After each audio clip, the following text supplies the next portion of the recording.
I do have a bonus question. I think Okay. it would be a dishonor not to talk about Fanny. Oh, good.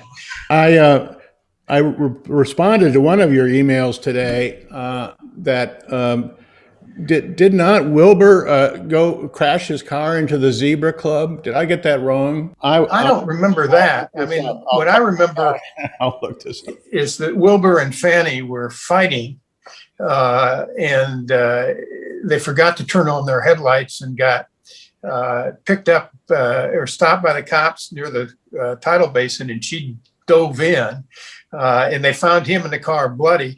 But, as I noted to you yesterday, it's really, it's a crazy scandal, and it happened just 2 months after Nixon resigned.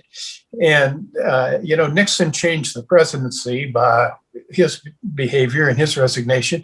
And this scandal really changed Congress. Wilbur Mills was the most powerful man in the Congress. He was the chairman of the Ways and Means Committee. But in those days, the Ways and Means Committee was also the committee on committees. The chairman of the Ways and Means Committee was more important than the speaker, because especially with Carl Albert, who was a pretty weak speaker from Oklahoma.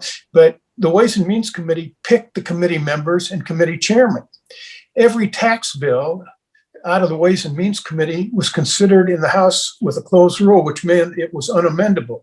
You either had to support what Wilbur Mills wanted, or you had to vote it down. He was the most powerful man.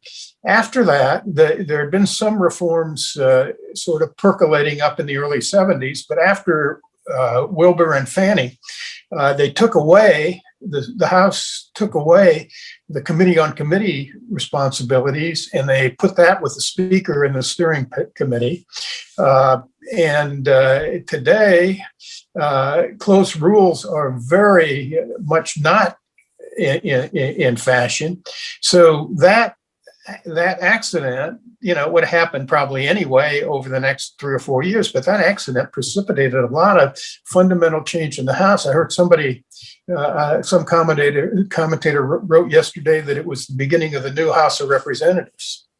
So, how about you, Craig?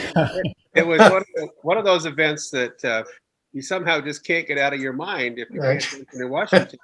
And I was thinking about it. With all the human foibles that existed then and certainly exist now, but this was certainly part of that.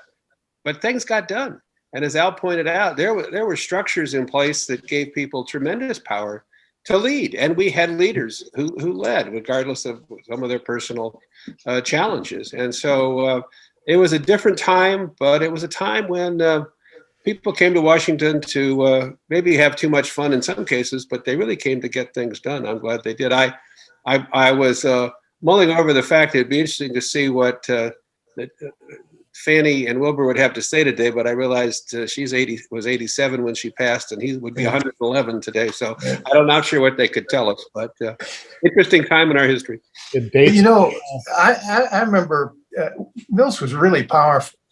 And he ran for president in 1972, or at least he wanted to. I don't think he ever really got out of the box. Mm-hmm. But I was with Senator Muskie, who, as you might remember, was the front runner until he couldn't get past New Hampshire. But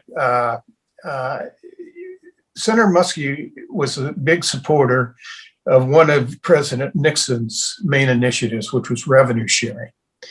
Wilbur Mills, who understood how to keep power in Congress, was against it, because he didn't want to give money to the states so they could do what they wanted. He wanted to tell them what to do with the money he was going to give them.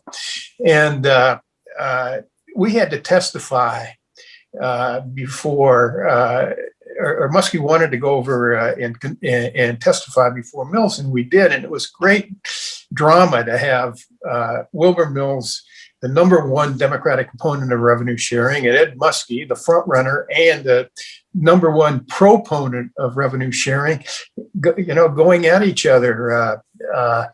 But what I really remember about that is how smart Muskie was, because being a terrible staff guy, I left out a page of his speech.